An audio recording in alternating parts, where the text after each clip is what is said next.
Então, vamos começar com o verso de hoje, de Hiroshi Meiji, tá? É uma história, o que eu chamo ou defino como história clássica, tá? É um verso e uma história que todos os sacerdotes de Fá, quando começam a estudar Hiroshi Meiji, que chega o turno de Hiroshi Meiji, aprendemos. Que ensina uma coisa que é muito positiva para todos nós, tá?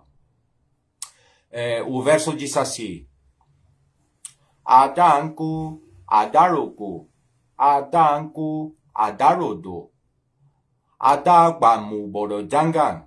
Adiva fue le cuidere. E gitio loro kale leotole. E bombonio se. Vosimbe pumbiorubo. E le codere. Se bolo jere. Oroso funfun. Oroso dudu. Oroso pupa. O fa piti poti. Ole kenka. Irosu. Ele codere. Se bolo jere. Esse verso quer dizer literalmente: cadê o facão? O facão está lá na fazenda. Cadê o facão? O facão está lá no rio. O facão, para ser útil, ele deve possuir bom fio. Foram os babalawos que consultaram para ele cuidere. Ele cuidere, poderíamos traduzir que é vendedora de eco da cidade de Idere. Cuando ela estava reclamando que seu lucro, sua ganhança, seu ganho econômico não estava sendo suficiente. Eles pediram para, os babalawos pediram para ele cuidere que fizesse sacrifício. E ele cuidere obedeceu.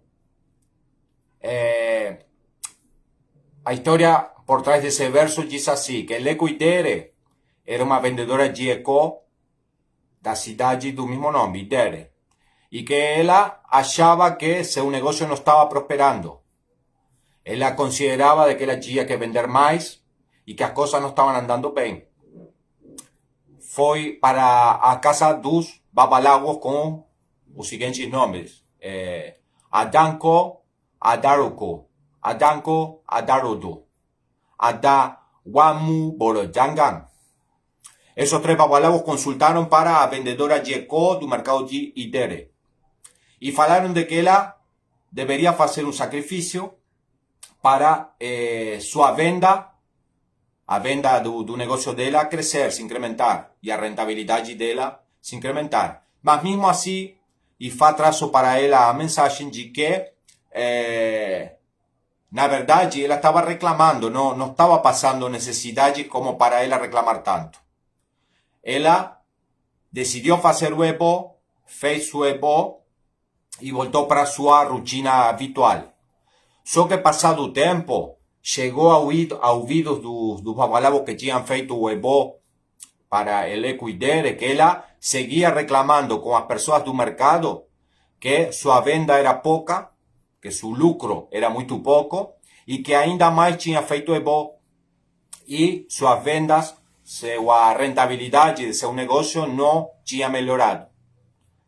Aí os babalawos, obviamente, decidiram ir até o mercado, até o posto dela, para ver como era que estava a situação, porque eles acharam estranho essa reclamação, né? Só que não foi diretamente para eles. Chegou o rumor que no povo el Ecuider estava falando isso.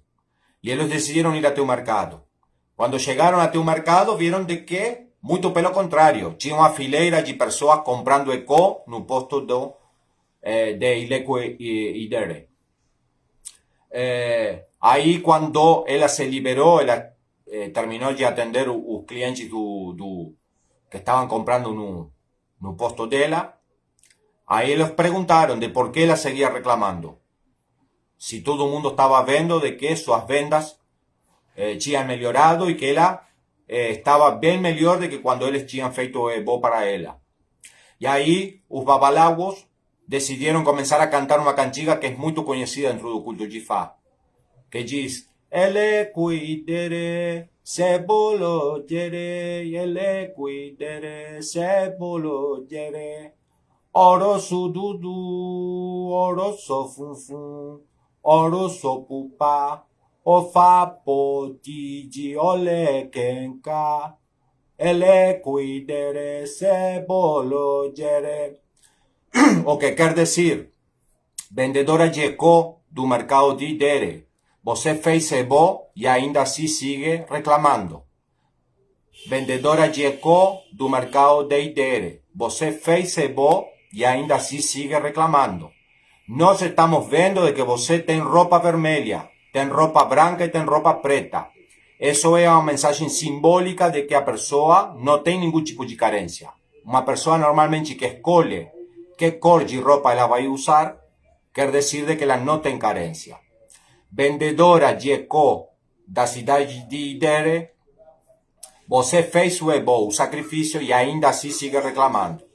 Então os babalabos começaram a cantar isso por um mercado, justamente para tentar ensinar a vendedora Jekó de que sua vida estava boa, de que ela não tinha nenhum tipo de carência como para reclamar desse jeito. Tá? Essa cantiga normalmente é entoada, é trazida à colação, quando uma pessoa não reconhece as bondades da vida que ela tem. É muito importante não reconhecer as bondades e as bênçãos que as pessoas têm, não só pela quantidade de bênção, sino aprender a desfrutar aquilo que realmente temos à disposição. Essa história também ensina que muitas vezes a pessoa tem uma riqueza que não percebe. Y que no importa cuánta riqueza o cuánto dinero o cuántas bênçãos a pessoa tenha. O fato de se sentir próspero e exitoso na vida é um estado interno. E o fato de se sentir fracassado e sem nenhum tipo de bênção também é um estado interno.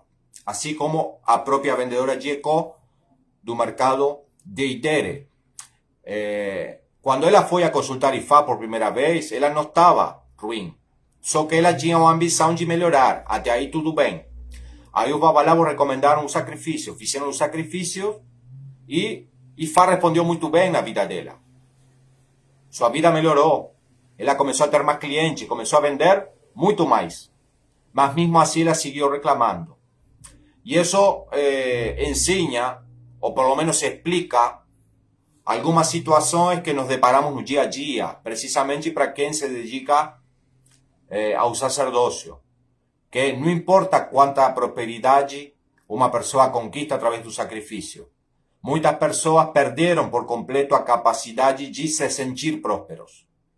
Porque a prosperidade é substancial e você pode contabilizar. É dizer, uma pessoa que tem dinheiro, ele sabe quanto dinheiro tem. Uma pessoa que tem propriedades, ele sabe quantas propriedades tem.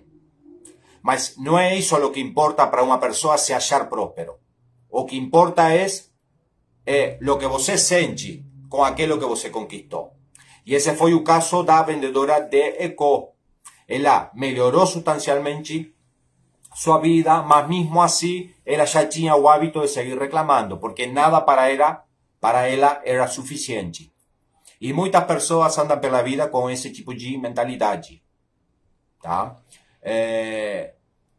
Não entendem que se você não se sente próspero, se você não acredita em você, e se você não tem metas realistas que conquistar, não importa quanto você evolucione na vida, quanto você evolua e quantas coisas você conquiste, você nunca vai se sentir próspero.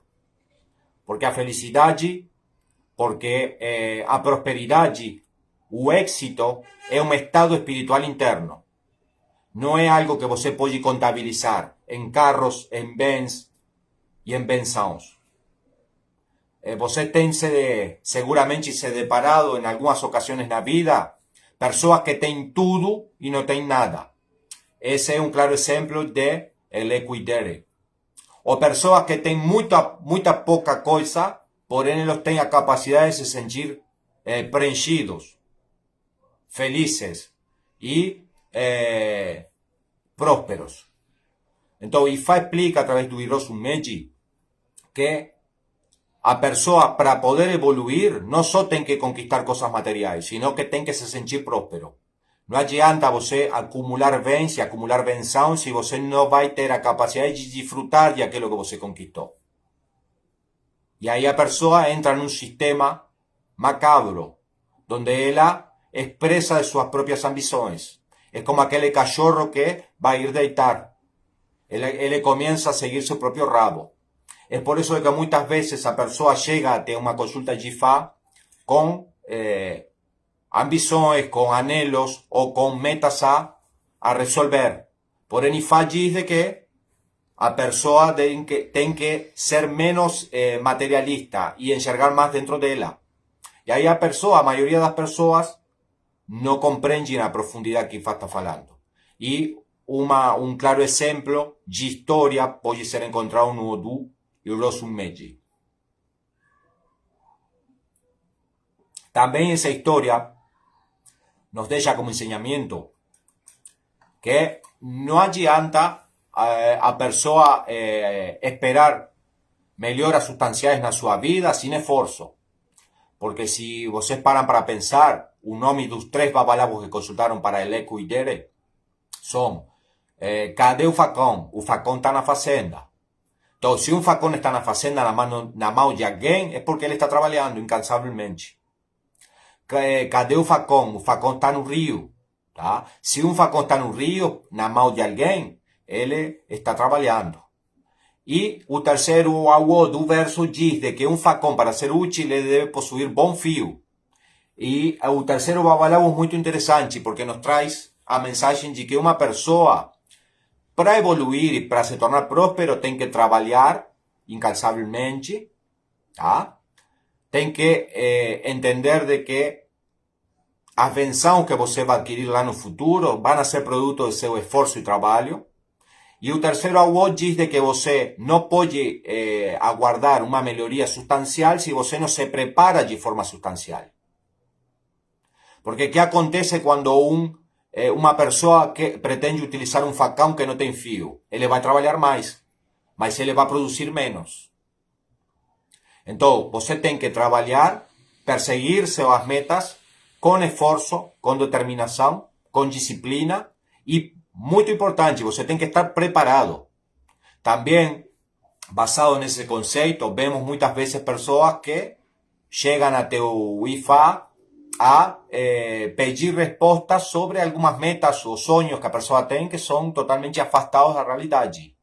Por exemplo, uma pessoa que não tem nem sequer os estudos básicos completos ou completados, perseguir uma vaga de emprego numa gerência de um banco multinacional, por exemplo. É óbvio que isso não vai acontecer. Por quê? A resposta podemos achar no terceiro auô. Para um facão ser útil, ele deve possuir bom fio. Também nos deparamos com pessoas que têm ambições materiais, mas não estão dispostas a fazer um mínimo esforço. Então, voltamos aos primeiros 2 auô do verso. Cadê o facão? O facão está na fazenda. Entendeu? O facão não vai a produzir absolutamente nada se ele não sai da casa dele. Porque ninguém utiliza um facão dentro de casa. Entendeu? O facão tem que ir a produzir. Tá? E também o próprio verso, através de sua história, de seu vitão, nos ensina de que uma vez que a pessoa conquista o que ela anela, o que ela sonha, a meta dela, tá? Tem que aprender a desfrutar, porque é uma consequência do esforço. O estado natural de progredir, de evoluir na vida do ser humano, não é solamente conquistar coisas, é entender de que aquilo foi uma benção, entender o processo que te levou até conquistar aquilo, tá? E depois você tem que aprender a desfrutar daquilo. E as pessoas muitas vezes não entendem isso. Não terminam de adquirir alguma meta ou realizar algum sonho, que já estão ambicionando um sonho muitas vezes superior àquele. Então vão a trabalhar arduamente, mas nunca vão a ter a capacidade de disfrutar de aquilo, de se sentir plenamente realizados por aquelas conquistas que estão tendo na sua vida.